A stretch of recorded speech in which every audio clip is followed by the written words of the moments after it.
नमस्कार शेतकरी मित्रांनो. आतापर्यंत आपण इसाप ऑर्गॅनिकचे 48 एपिसोड पाहिले. मलाही खूप आनंद होतोय. आपण सगळ्या उत्सुकतेनं ऐकता, त्याचा रिस्पॉन्स देता. माझाही उत्साह तुम्ही वाढवला, त्याबद्दल धन्यवाद.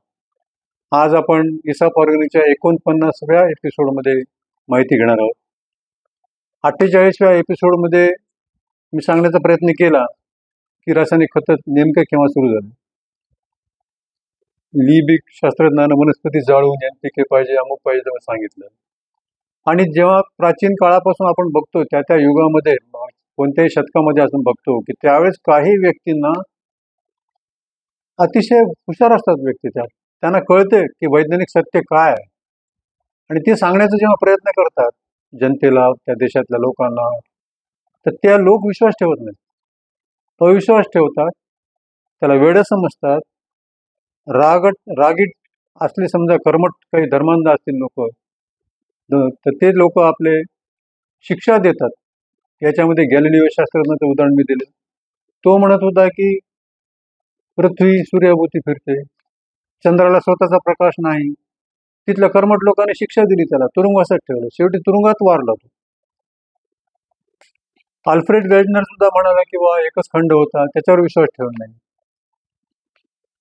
श्रीलंकेच्या सरकारनं जेव्हा ताबडतोब तडकाफडकी निर्णय घेतला की सेंद्रिय राज्य म्हणून करायचे, खतं ताबडतोब बंद करायचे, त्यावेळेस मग पुन्हा सुरू केले त्यांनी. त्यावेळेस म्हणले की बा हे सेंद्रिय शेती बरोबर नाही, त्यांनी धडा घेतला आणि बंद केला. ऍक्च्युअली प्रत्यक्षात अशी वस्तुस्थिती आहे की जगामध्ये जेवढा सेंद्रिय चहा तयार होतो त्यातल्या नंबर 1चा सेंद्रिय चहाचं उत्पादन सेंद्रिय ते चांगलं उत्पादन करीत आहेत.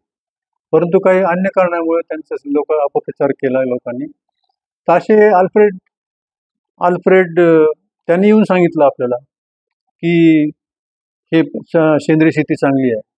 आणि या ठिकाणी आपण अल्बर्ट हॉवर्ड त्याचे उदाहरण सांगितलं, पण ते अजूनही आपण शिकलो नाही.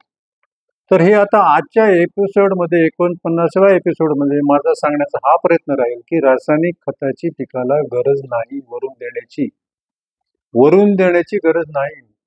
आम्ही मान्य करतो की पिकांना प्रमुख मूलद्रव्य, मुख्य मूलद्रव्य NPK, दुय्यम मूलद्रव्य कॅल्शियम, मॅग्नेशियम आणि सल्फर आणि सूक्ष्म मूलद्रव्य याची गरज आहे, परंतु ते खताद्वारे द्यायची काहीच गरज नाही मित्रांनो. निसर्गामध्ये अशा बऱ्याचशा अदृश्य दृश्य शक्ती घटक आहेत. ह्युमस आहे, सेंद्रिय कर्ब आहे, सूक्ष्म जीवाणू आहे, खनिज पदार्थ आहे, गांडूळ आहे. हे सगळ्यांना क्षमता आहे. मायक्रोरायझा बुरशी आहे, ते सगळ्यांना क्षमता आहे की पिकाला हवं ते देऊ शकतात.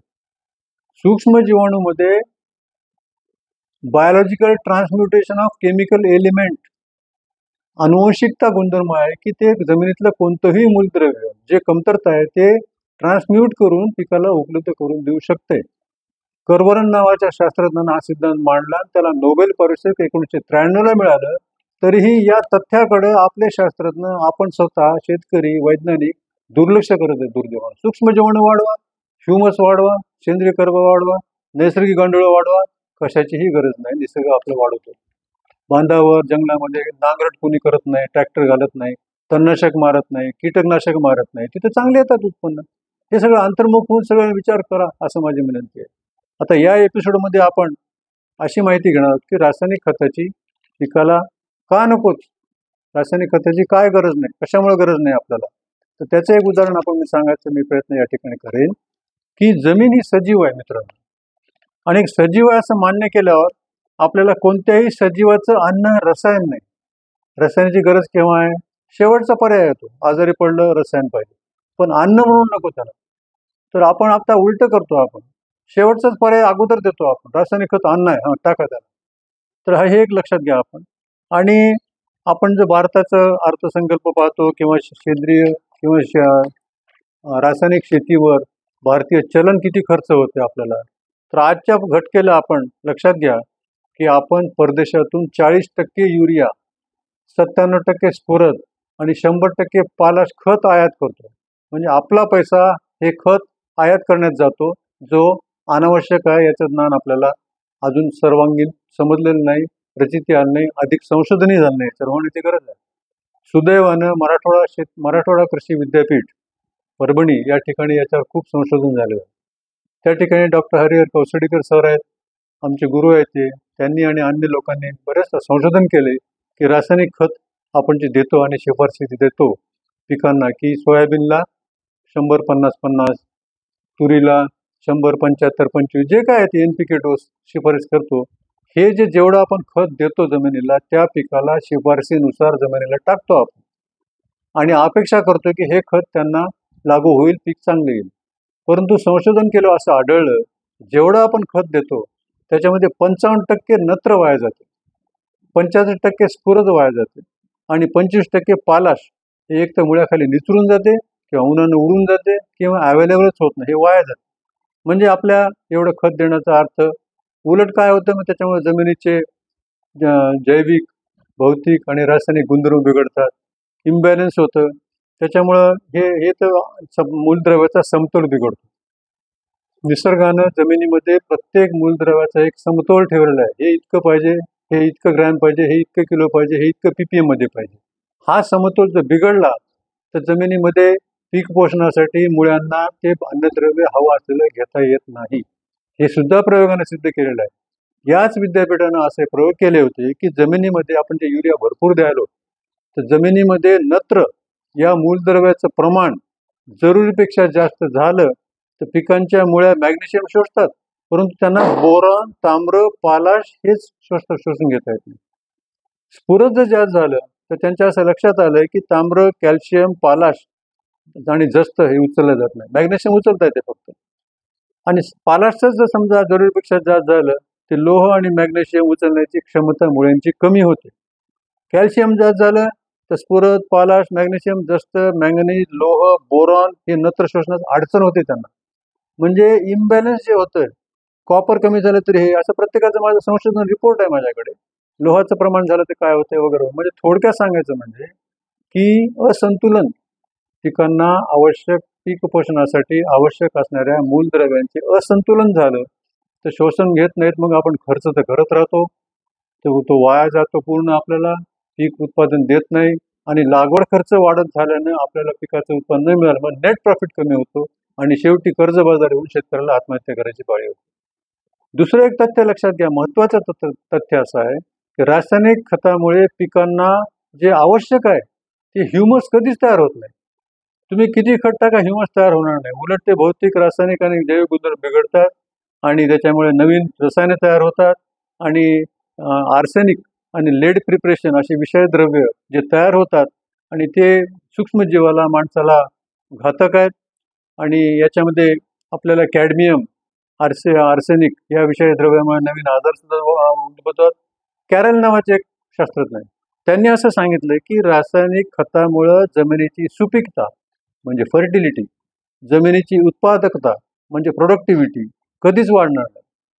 पिकांना ते बळजबरीने आज शोषून घ्यावं लागते आणि त्याच्यामुळे पिकं, जमीन दोन्ही विषयुक्त झाले आणि हे पिकं आपण खाल्ल्यामुळं मानव, पशु, वातावरण, पाणी हे सुद्धा विषयुक्त झालंय, हे तुम्ही लक्षात घ्या. आणि मग त्याच्यामुळं आपल्याला एकच वाक्य माहिती आहे, म्हटलेलं आहे की आजच्या घटकेची ही मागणी आहे की chemification of the soil must be stopped. Chemification of the soil must be stopped.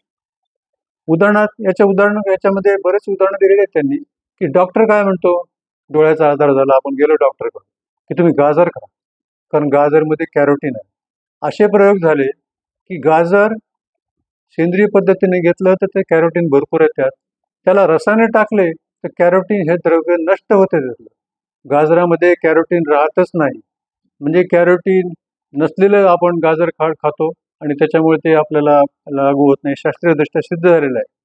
पुन्हा भाजीपाल्यामध्ये रासायनिक खत टाकलं तर सी व्हिटॅमिन नष्ट होते आणि नायट्रेटचे रूपांतर नायट्रोसेमिन या कर्करोग होणाऱ्या घटकामध्ये होते.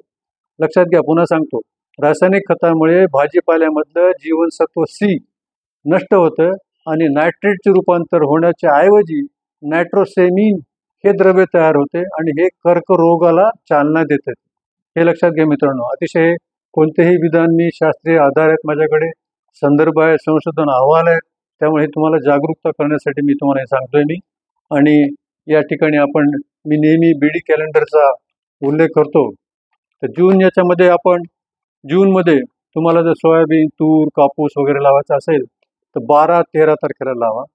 21, 22, 29, 30 जूनमध्ये ह्या शुभ तारखा आहेत, ज्या ठिकाणी आपल्याला पिकाची वाढ चांगली होईल. आणि अशुभ तारखा सांगतो की या तारखेला कृपया पेरणी करू नका. जूनमध्ये 18, 23 आणि 25 या तारखेला पेरणी करू नका कोणत्याही पिकाची, कारण नोड आहे, पेरीची दिवस आहे. आणि संपूर्ण शेतावर तुम्ही काय करा, 23 आणि 24 तारखेला दशपर्णी आणि लिंबोळी अर्काची फवारणी सरसकट करा, कारण ह्या कीड प्रादुर्भाव होण्याचा दिवस ते अतिशय आदर्श दिवस आहे. तो बारडानो कॅलेंडरप्रमाणे फवारणी त्यावेळेस करा अशी विनंती करतो. आणि पुढच्या एपिसोडमध्ये आपण आणखी माहिती घेऊया. धन्यवाद. नमस्कार.